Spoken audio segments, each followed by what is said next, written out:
बिस्मिल्लाहिर्रहमानिर्रहीम। किताब का नाम है नहजुल बलागा। कलमात किसार नंबर 142। वक़ाल अलैहिस्सलाम अत्तवद्दुदु निस्फुल अक्ल। मेल मोहब्बत पैदा करना अक्ल का निस्फ हिस्सा है। माशाअल्लाह, सुभान अल्लाह। हमारे आका मौला अली अलैहिस्सलाम का बहुत प्यारा फरमान हम तक पहुंचा। हम सब चाहते हैं कि अक्लमंद हो जाएं, तो आका ने क्या बताया कि मेल मोहब्बत पैदा करना अक्ल का निस्फ हिस्सा है। यानी हम जो हैं मेल मोहब्बत पैदा करें हम इंसानों के साथ, अपने घर वालों के साथ तो जाहिर है अच्छा सलूक करें ही करें, लेकिन अपने हमसायों के साथ, मुसलमानों के साथ हमारा मतलब दोस्ती का रिश्ता होना चाहिए। लेकिन हमेशा याद रखिएगा, जरूर हमें दूसरे लोगों के साथ मेल मोहब्बत पैदा करना चाहिए, लेकिन याद रखिएगा जब भी हम किसी के घर आए जाएं, अपनी फ्रेंड्स के घर, अपने हमसायों के, रिश्तेदारों के, याद रखिएगा ये बहुत जरूरी है कि मेल मोहब्बत पैदा करें तो सही, लेकिन साथ ये भी याद रखें कि जब हम मिल के बैठे हैं तो गीबतें ना करें।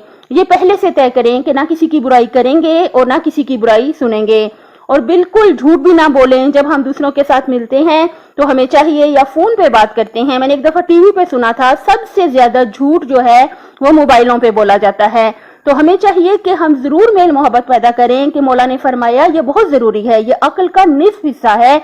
लेकिन ये याद रखें कि गुनाह ना होने पाए, ना हम झूठ बोलें जब आपस में मिल बैठें, ना हम गीबतें करें, और हम कोई ऐसा काम ना करें, कोई ऐसी बात ना करें कि जिससे हमारा अल्लाह नाराज हो जाए। तो जरूर आपस में मिलजुल के बैठे, मेल मोहब्बत पैदा करें, क्योंकि इससे बहुत बड़ी बड़ी मुश्किलें जो हैं हल हो जाती हैं। आपने सुना होगा, बहुत मशहूर कौल है कि इंसान इंसान का दारू है, इंसान इंसान की दवाई है। उसके दुख दर्द गम जो हैं कम हो जाती हैं, खुशियां बढ़ जाती हैं मिलजुल के रहने से, एक दूसरे के साथ आने जाने से, अच्छा सलूक करने से, राब्ते रखने से। लेकिन ये याद रहे कि कोई ऐसा हम राब्ता ना रखें कि जिससे अल्लाह नाराज हो जाए। कलमात किसार नंबर 143 नहजुल बलागा। वक़ाल अलैहिस्सलाम अलहम्मु निस्फुल हरम। गम आधा बढ़ापा है। देखिए, इसीलिए हमेशा कहते हैं कि खुश रहा करें, खुश रहा करें। खुश रहना हमारे अपने बस में होता है। बाकी खुशी के बारे में कि खुश रहा करें, मैंने ऑडियो भी रिकॉर्ड की है, वो आप सुन सकते हैं। उसमें बहुत सारे अहम पॉइंट्स हैं जो मैंने बड़े बड़े उस्तादों से सुने हुए हैं, वो जरूर सुनिएगा। मौला ने फरमाया गम आधा बढ़ापा है। बढ़ापा क्या होता है? बढ़ापे में ये होता है कि इंसान में ताकत कम हो जाती है, कुव्वत कम हो जाती है, बीमारियां लाहक हो जाती हैं, कुव्वत मुदाफियत कम हो जाती है। तो हमें चाहिए कि हम गम से दूर रहें, दुख से दूर रहें।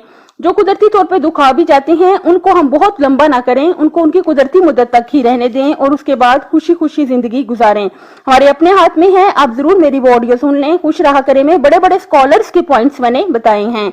मौला ने क्या फरमाया? गम आधा बढ़ापा है, इसलिए हमें गम से बचना चाहिए। कलमाती किसार नंबर 146 नहजुल बलागा। वक़ाल अलैहिस्सलाम सूसु ईमानकुम बिस्सदका। सदके से अपने ईमान की निगहदाश्त करो। व हस्सिनु अमवालकुम बिज़्ज़का। और ज़कात से अपने माल की हिफाजत करो। वदफ़उ अमवाजल बलाई बिद्दुआ। और दुआ से मुसीबत और इब्तिला की लहरों को दूर करो। देखिए, हमेशा पहले से ही दुआ मांगते रहें, अल्लाह ताला हर मुसीबत से बचाए, हर परेशानी से बचाए, हर हादसे से, हर दुख से बचाए।